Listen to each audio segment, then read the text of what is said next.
Jérôme Nury. La parole est à Monsieur Patrick Hetzel. Pardonnez-moi, on a déjà entendu Monsieur Nury.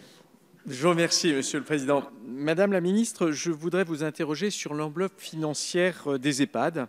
En effet, en 2019, une enveloppe de 15 millions d'euros a été débloquée pour le recrutement ou le développement des infirmiers de nuit dans les EHPAD. Cette enveloppe devrait être reconduite a priori en 2020. Cependant, ce qui est remonté du terrain, et j'ai pu le voir dans ma circonscription, les établissements ont été peu nombreux en 2019 à avoir pu déposer un dossier dans les temps et par voie de conséquence, ils n'ont pas obtenu de financement en 2019. Je souhaite donc savoir ce qu'il est advenu de ce budget global en 2019 et plus précisément, est-ce qu'il a bien servi à compenser des indemnités de remplacement dans ces secteurs dont on sait qu'ils sont en grande difficulté, et pouvez-vous nous préciser quelles seront les modalités permettant de faire en sorte que ces moyens seront employés le plus efficacement possible en 2020. Je vous remercie. Merci. Madame la Ministre.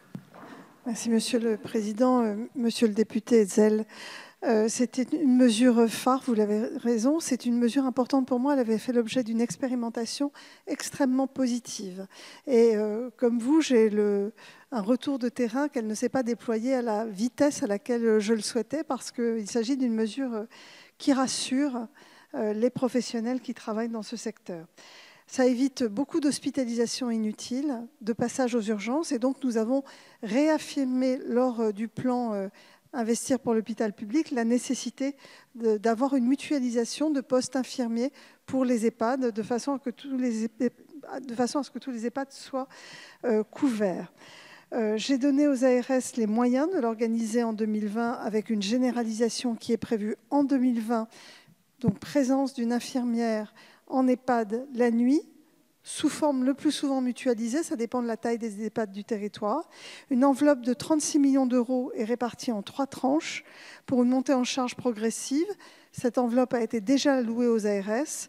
10 millions d'euros avaient été alloués en 2018 et en 2019. 16 millions d'euros ont été alloués en 2020. Et grâce à ces moyens, aujourd'hui, 20 à 25% des EHPAD sont déjà couverts grâce au financement 2018 et 2019, avec une astreinte infirmière de nuit. Et donc, mon objectif, c'est qu'en 2020, la génération soit complète, puisqu'il y a de très grandes diversités territoriales dans cette couverture. Ça n'est pas le seul moyen pour améliorer le parcours de soins en EHPAD. D'autres expérimentations existent. Par exemple, le projet Assure, qui a été déployé dans les Hauts-de-France. Et puis, tout ce qui concerne la télésurveillance, téléconsultation, aujourd'hui, avec le lien entre les EHPAD et les SAMU, est aussi une façon de rassurer les personnels soignants qui sont auprès des personnes âgées la nuit et permet d'éviter énormément d'hospitalisations inutiles. Donc nous poursuivons les expérimentations et de toute façon, les moyens sont d'ores et déjà alloués pour la généralisation.